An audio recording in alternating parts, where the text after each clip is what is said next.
میرے نبی کی ایک رضائی بہن تھیں جن کا نام تھا سیما۔ ایک بار ان کے قبیلے کے لوگ فدیہ اکٹھا کرنے لگے کہ ہمارے لوگوں کو محمد کے لوگوں نے گرفتار کر لیا ہے۔ جب ان کے کان میں یہ بات پڑی تو وہ باہر نکل کے آئیں اور ان لوگوں سے کہنے لگیں کہ اگر ہمارے لوگوں کو محمد کے لوگوں نے گرفتار کر لیا ہے تو یہ فدیہ لینے کی کوئی ضرورت نہیں، مجھے ان کے پاس لے چلو۔ وہ لوگ حیران رہ گئے کہ وہاں پہ پرندہ بھی نہیں جا سکتا اور یہ وہاں جانے کی بات کر رہی ہیں۔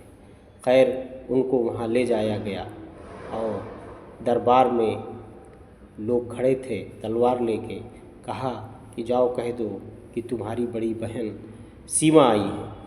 یہ اطلاع جب آپ صلی اللہ علیہ وسلم کو پہنچی تو وہ دوڑے دوڑے باہر آئے، بہن کو اندر لے گئے، بولے کہ بہن آپ اطلاع بھجوا دیتی ہیں، آپ کو آنے کی کیا ضرورت تھی، میں خود ہی آ جاتا۔ اس کے بعد میں انعام اور اکرام کیا اور بہت سارے تحفے دیے۔ آپ نے کہا کہ میرے قبیلے کے کچھ لوگوں کو آپ کے لوگوں نے گرفتار کر لیا ہے، میں چاہتی ہوں کہ انہیں آزاد کر دیا جائے۔ لہٰذا آپ صلی اللہ علیہ وسلم نے ان سبھی لوگوں کو آزاد کر دیا۔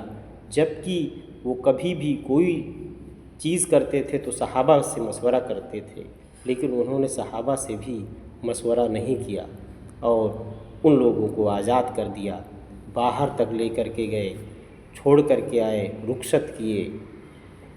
اس کے بعد میں آپ نے فرمایا صحابہ سے کہ جانتے ہو یہ میری بڑی بہن تھیں جن کے کہنے پہ میں نے ان کے لوگوں کو چھوڑ دیا۔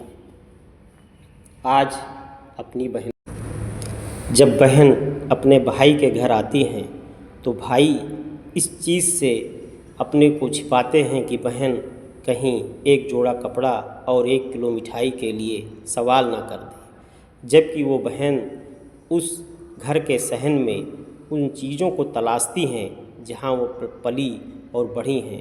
جس نے اپنی بچپنا گزارا ہے وہ اس درو اور دیوار میں اپنے ماں باپ کو تلاشتی ہیں جہاں پہ ان کی یادیں سجوئی ہوئی ہیں۔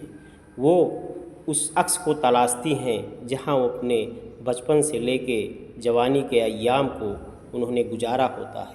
بلکہ وہ بھائی سے کچھ لینے نہیں آتی ہیں بلکہ اپنے ماں باپ کو ان کے اندر تلاشنے آتی ہیں۔ یقین جانیں اگر اس بہن کی دعا آپ لے لیں گے تو آپ کی زندگی بدل جائے گی اور آخرت اور دنیا دونوں بدل جائے گا۔